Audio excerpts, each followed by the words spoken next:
ओम श्री गुरु माताय नमः। ओम नमः शिवाय। मेरे प्यारे साधना करने वाले समस्त भाई और बहनों, आज की जो मैं साधना दे रहा हूँ आप लोगों को, इसको साधारण में मत लेना। मैं विधि विधान बताए दे रहा हूँ, इसको इतना सरल भी ना समझना, क्योंकि ये भैरवी साधना है और साधना नहीं, ये सिद्धि है। जो लोग भैरवी को सिद्ध करना चाहते हैं, ये उन लोगों के लिए है।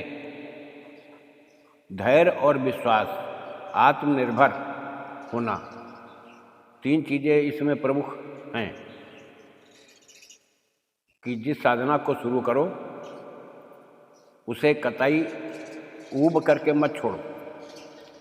तुम्हारी गलती की वजह से थोड़ा विलंब हो सकता है या उच्चारण में कहीं कहीं गलती होती है, मंत्र के उच्चारण में।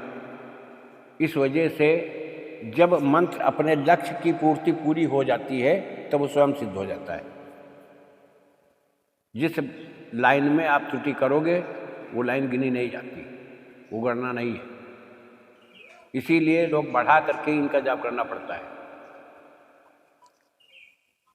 अब विधान में बता दे रहा हूं कि एक भैरवी यंत्र ताम्रपत्र पर और एक भैरव यंत्र आप ले लीजिएगा। बहुत से पूजा भंडार वाली दुकान पर मिलते हैं और उनको यथाउचित पूजा करके लाल वस्त्र का आसन बिछा करके किसी चौकी पर दोनों यंत्रों को स्थापित करो और दोनों यंत्रों को स्थापना करने के बाद उनकी यथाविधि पूजा करो, पंचोपचार। इसमें किसी भी प्रकार की कोई तामसिक वस्तु का उपयोग नहीं होता है। और सत्यता ये है कि ऐसी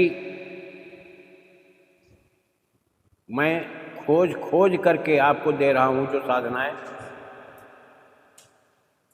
अगर आपसे गलती नहीं होती है तो उम्मीद करो कि 100% तुम्हारे हाथ में सफलता रहेगी। आप साधना मार्ग में पूर्णतः सफल हो पाओ। ये अभी तक सुना भी नहीं होगा। भैरवी का नाम तो जरूर सुना होगा, त्रिपुर भैरवी का नाम सुना होगा। अन्य कई भैरवी ऐसी हैं कि जिनके बारे में अगर क्या सही पूछा जाए तो तंत्र मंत्र करने वाले साधकों को भी पूरा ज्ञान नहीं होता। हमको भी पूरा ज्ञान नहीं। मैं खुली बात बताऊं, मैं अपनी बड़ाई नहीं करता, समस्त ज्ञान मुझे भी नहीं। मुझे जितना है मेरे पास, मैं उतना दे रहा हूं। ये भैरवी मयूरा भैरवी है, सरल, सहज, सात्विक और भक्त के हर अभिलाषा को पूर्ण करने वाली। अगर आप इसको सिद्ध कर ले गए तो चैलेंज देता हूं, तुमको किसी दूसरी साधना को करने की आवश्यकता नहीं पड़ेगी। फिर नहीं आप कर पाओगे, कुछ भी नहीं करोगे इसके आगे, क्योंकि तुम्हारी जीवन की समस्त आवश्यकताएं जब जो चाहोगे एक बार सिद्ध हो जाए, सब पूर्ण हो जाएगी। तुम्हारी सभी अभिलाषाएं पूर्ण हो जाएंगी। लाल आसन पर यंत्रों को स्थापना करो, उनकी पूजा करो और लाल ही वस्त्र, न ज़्यादा हो सके तो आप नीचे का एक लाल तहमत, धोती, लाल बनियान, ये पहन करके लाल ही ऊनी कंबल पर बैठो, आसन उसका बनाओ। पूरब की तरफ मुख करो तो ठीक, पश्चिम की तरफ मुँह करो तो ठीक। ये साधना उत्तर की तरफ मुँह करके नहीं करना है, न दक्षिण की तरफ मुँह करके करना है।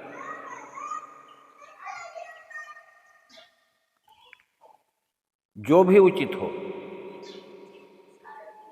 किसी मिठाई का भोग लगाओ और भोग लगाते हुए माता जी से प्रार्थना करो, धीरे धीरे धीरे धीरे इनकी साधना कम से कम 51 माला प्रतिदिन। मंत्र कोई बड़ा नहीं है, लेकिन अगर साधना करना चाहते हो, हकीकत में सिद्धि प्राप्त करना चाहते हो, तो ये प्रयोग, ये साधना, ये सिद्धि का मार्ग, ये तुम्हारे लिए है। इसमें कोई विलंब नहीं होता है। 51 माला का प्रतिदिन जाप करो। तुम्हारे पास समय है तो 108 माला करो।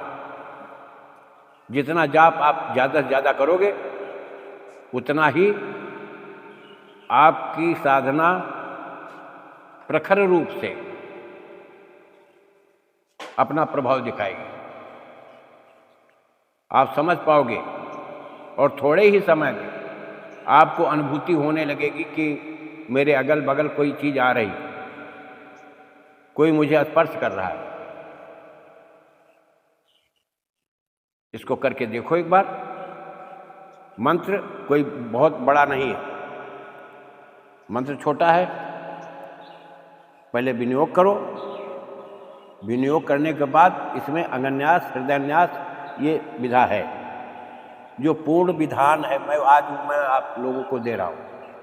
इसीलिए देखो, छोटे मंत्र की सिद्धि एक अलग है। मंत्र को सिद्ध कर लो तो उससे क्या है, सामाजिक कल्याण करते हो। किसी का सर पकड़ फूंक मार दिया, उसकी पीड़ा खत्म हो। किसी को बुखार आ रहा, उसके बुखार पर राहत तुरंत मिल गई। ये मंत्र की साधना है। मंत्र को जागृत करने का ये सिर्फ उद्देश्य होता है। जब मंत्र चैतन्य हो जाता है तो तुम्हारे मंतव्य को तुरंत फलित करता है।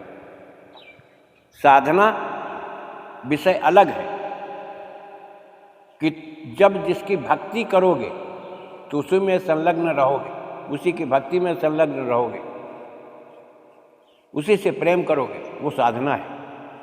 सिद्धि मार्ग, साधना में जब आओगे, पहले मंत्र की क्रिया पूर्ण करो, फिर वही मंत्र की क्रिया करते करते उसी को साधना मार्ग में आ जाता है इंसान, साधक। और साधना करते करते फिर सिद्धि को प्राप्त हो जाता है। ये इसका विधान है। तीनों चरण हो गए इसमें। मंत्र मैं आपको बता दे रहा हूँ। ऐं ह्रीं क्लूं सः सः सः आगच्छ आगच्छ अमृत वर्षणि अमृतम श्रावे श्रावे स्वाहा। ये है मंत्र, केवल इतना ही। 10,000 कोई बड़ी बात नहीं है। 10,000 जाप करने में आपको 3.5 घंटा से 4 घंटा लग सकता है, लेकिन ये रात्रि के समय पर करो,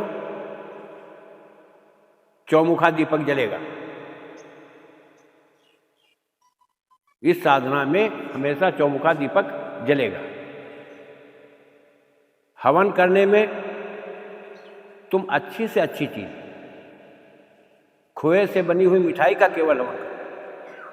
जो तुम्हें मिठाई में प्रिय हो वो हवन करो, लेकिन इस साधना को करने के समय पर आप तामसिक किसी भी वस्तु का इस्तेमाल नहीं करोगे। अगर बीड़ी सिगरेट भी पीते हो, यहाँ तक ये भी छोड़ना तुम्हें पड़ेगा। ये बिल्कुल पूर्ण सात्विक साधना है। अगर लाभ जल्दी लेना चाहते हो तो तामसिक प्रवृत्तियों से आप दूर हटो, ब्रह्मचर्य का पालन करो। हो सके तो आप अपना बिस्तर भूमि पर लगाओगे, ज़्यादा अच्छा रहेगा। भूमि पर लेटोगे तो अच्छा रहेगा। जहाँ साधना करते हो वहीं पर लेटोगे तो अच्छा रहेगा। और दूसरा चीज़, एक अनुभव का एक और प्रमाण मैं दे रहा हूँ आपको। यंत्रों के सामने जो फूल आप, यंत्रों के सामने फूल जो आप बिछाएंगे, तो जैसे आप सेज लगा रहे हो माता जी को लेटने के लिए, इस तरह से आप पुष्पों का आप विस्तार से सजा करके लगा देना। धीरे धीरे जिस दिन तुम्हें वो फूल फैले हुए इधर उधर बिगड़े हुए महसूस होने लगे, दिखाई पड़ने लगे, तो समझ लेना माँ भगवती तुम्हारे पास स्थान बना चुकी है। अब तुम्हें मेहनत और प्रयत्न और लगन की जरूरत है। पूर्ण विश्वास के साथ इसको करो, गलती मत करो। जो चाहोगे वो प्राप्त कर सकते हो, तुम में है क्षमता। मुझे विश्वास है कि इस योग इतने योग्य हो आप कि सब कुछ तुम्हें प्राप्त हो सकता है। मैं इसी के साथ अपनी वाणी को विराम दे रहा हूँ। जय राष्ट्र, जय भारत, वंदे मातरम।